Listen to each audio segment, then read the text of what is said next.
estamos agora na página 73 do livro de Evangelhos. Vamos ao item 51 do material didático, a segunda multiplicação dos pães. Bom, nessa história serão 4.000 alimentados e os textos Mateus 15, 29 a 39 e Marcos 8, 1 a 9. Eu vou usar como texto base Mateus para a nossa leitura. Tá bom? Versículo 29. Bom, lembre-se que Jesus ele está na região norte, na região da Galileia. Então, versículo 29. Partindo Jesus dali, chegou ao pé do mar da Galileia. Pé do mar da Galileia, se você olhar em um mapa, a parte de baixo, né, do mar da Galileia, próximo ao Rio Jordão, porque, claro, o mar da Galileia é um lago, o Rio Jordão desce do Monte Hermon, ok? Aí enche aquela região ali do mar da Galileia e depois ele continua descendo em direção ao Mar Morto, tá bom? Então, no versículo 29, e partiu dali, chegou ao pé do mar da Galileia e subiu um monte e assentou-se lá. Bom, que monte seria esse, né? Ali no mar da Galileia, a parte de baixo do mar da Galileia que ficava lá era um monte chamado Monte Tabor, que é também chamado de Monte da Transfiguração. Hoje ele é chamado assim, né? Pelos cristãos, tal, como Monte da Transfiguração. É um monte que não é muito alto, não. Se você olhava aqui para o Pico da Tijuca, que nós temos aqui aquela montanha mais alta ali próximo do centro do Rio de Janeiro, o Monte Tabor é cerca de metade do Pico da Tijuca. O Pico da Tijuca são 1.200 metros, tá bom? E o Monte Tabor são cerca de 600 metros. Okay? Então, provavelmente Jesus subiu a esse monte e assentou-se lá. Bom, aí no livro eu coloquei para vocês, né, um mapa onde tem ali o Mar da Galileia e próximo ali do Mar da Galileia o Monte Tabor ou o Monte da Transfiguração. Ele prossegue no versículo 30, né? E veio ter com ele muito povo que trazia coxos, cegos, mudos, aleijados e outros muitos. E os puseram aos pés de Jesus e ele os sarou.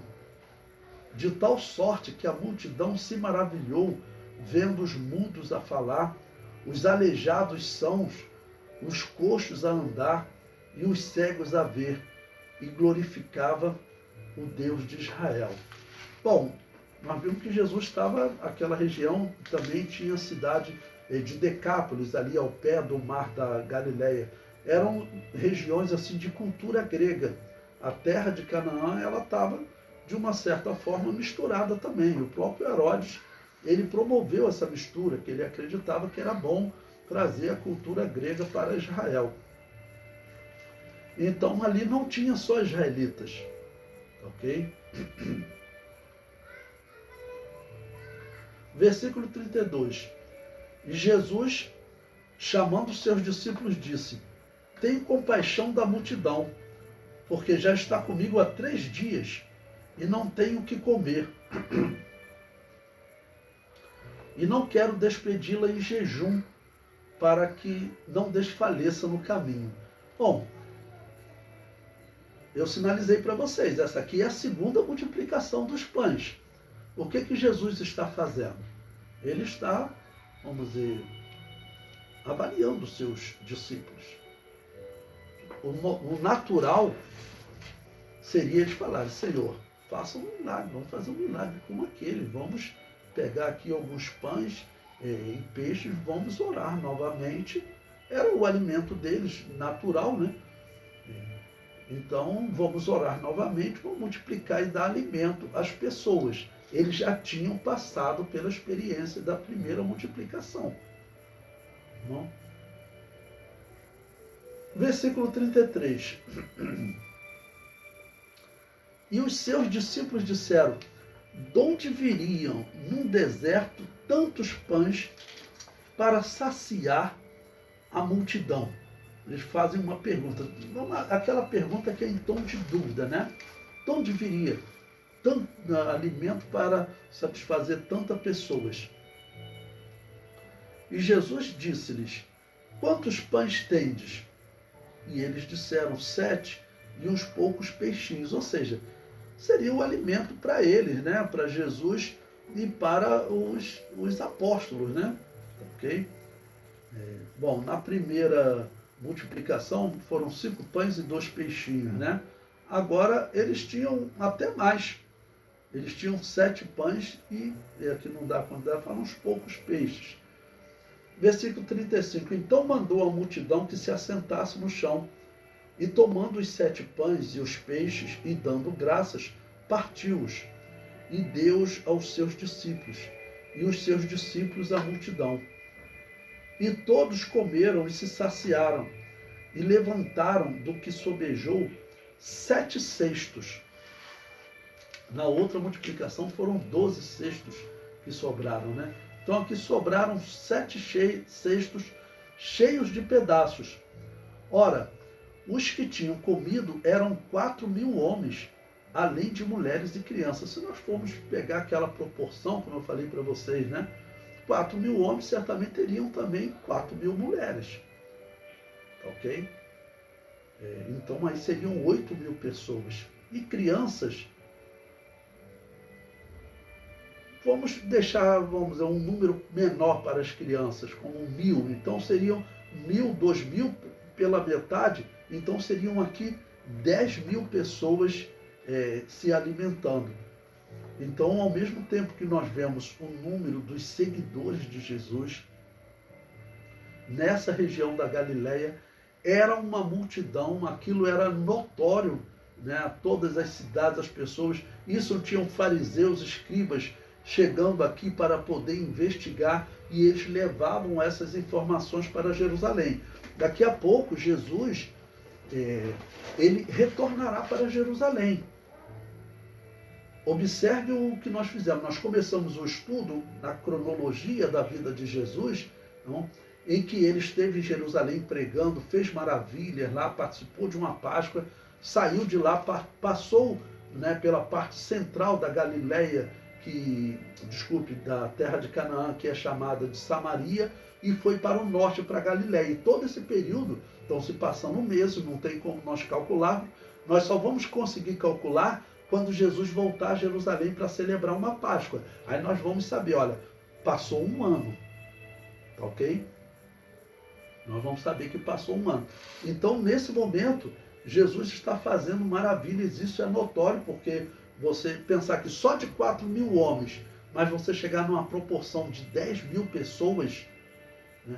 E lembrando que Israel, naquele período, eles tinham muitos filhos, então eu coloquei as crianças aqui em proporção de metade dos homens e das mulheres, mas isso poderia ser até um número maior, mas vamos colocar por baixo aí 10.000 pessoas.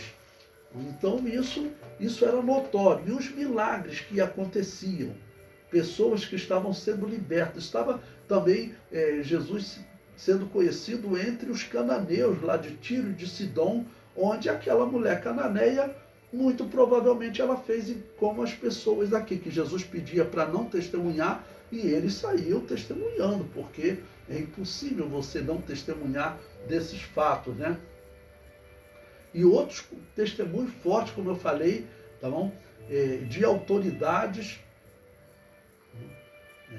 como o servo do centurião, que Jesus curou, né? Daquele endemoniado liberto. Esses testemunhos, com certeza, eram testemunhos que estavam espalhados, principalmente na região de Canaã e até nas outras cidades, tá ok? Herodes, quando ele for julgar Jesus, ele vai ser dito que ele tinha ouvido a fama de Jesus, tudo que ele estava fazendo. Teve um momento que nós estudamos que ele até falou que ele pensou que era João Batista que tinha ressuscitado. Então a notícia está chegando lá em Jerusalém. Se fosse hoje, seria fácil, né? Você faz aqui um vídeo com celular, isso se espalha rapidamente. Uma vez eu gravei um vídeo para uma palestra que eu ia fazer. No dia seguinte, um irmão me falou que uma cunhada dele que vivia lá na Paraíba, né, falou, olha aqui o vídeo que eu ouvi falar sobre escatologia, vai ter aí no Rio de Janeiro uma palestra. Né? Rapidamente, você coloca no Zap, né, em poucos minutos, pode estar na África, pode estar em igrejas, se você gravou em língua portuguesa, de igrejas até da Europa, dos Estados Unidos. Eu tenho parentes que estão nos Estados Unidos, amigos também que estão nos Estados Unidos, são cristãos, que fazem parte de grupos que eu divulgo ensinos. Então, o conhecimento ele se espalha rapidamente. Mas naquela época tinha que um fariseu, um escriba desse, ver o milagre, ir lá para Jerusalém, e aí as autoridades, né, e até Herodes, que mandava essas pessoas, eles falaram, olha, nós vimos ele fazendo isso. Nós vimos, um indivíduo chegou lá, era uma pessoa conhecida, né? Era um paralítico, andou, outro era um surdo, ouviu. Nós ouvimos, ele está fazendo realmente muitos sinais. E a pregação dele, ele está falando contra mim, preparando alguma revolta? Não, a pregação dele a todo momento só fazendo milagres e falando em obediência ao reino de Deus. Então, isso era notório. A quantidade de pessoas, veja, que as pessoas não iam nem para casa. Jesus disse, eles estavam ali há 3 dias com Jesus, andando e ouvindo as pregações de Jesus e vendo os milagres. Versículo 39. E tendo despedido a multidão, entrou no barco e dirigiu-se ao território de Magdala. Se você olhar num mapa de Israel, o mapa de Canaã, você vai ver que Magdala ela ficava também na fronteira com próximo do Mar da Galileia, ok? Bom, o comentário no nosso livro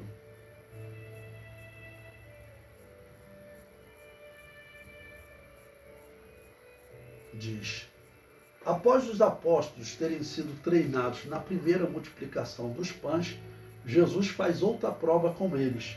Ele lhes diz: tenho compaixão da multidão, porque já está comigo há 3 dias e não tenho o que comer, e não quero despedi-la em jejum, para que não desfaleça no caminho. A resposta deles deveria ser: mestre, tenho aqui alguns pães e peixes, vamos orar para que eles sejam multiplicados e alimentaremos a multidão. Mas eles respondendo, como se ainda não tivessem sido treinados para aquele momento: de onde nos viriam no deserto tantos pães para saciar tal multidão? Ou seja, parece até que eles tinham esquecido do milagre, né? E percebendo que essa multidão era menor que a multidão anterior, que a multidão anterior é falada em 5.000 homens. Aqui fala em 4.000 homens. Ou seja, a necessidade do milagre era menor, mas eles ainda não manifestaram fé suficiente para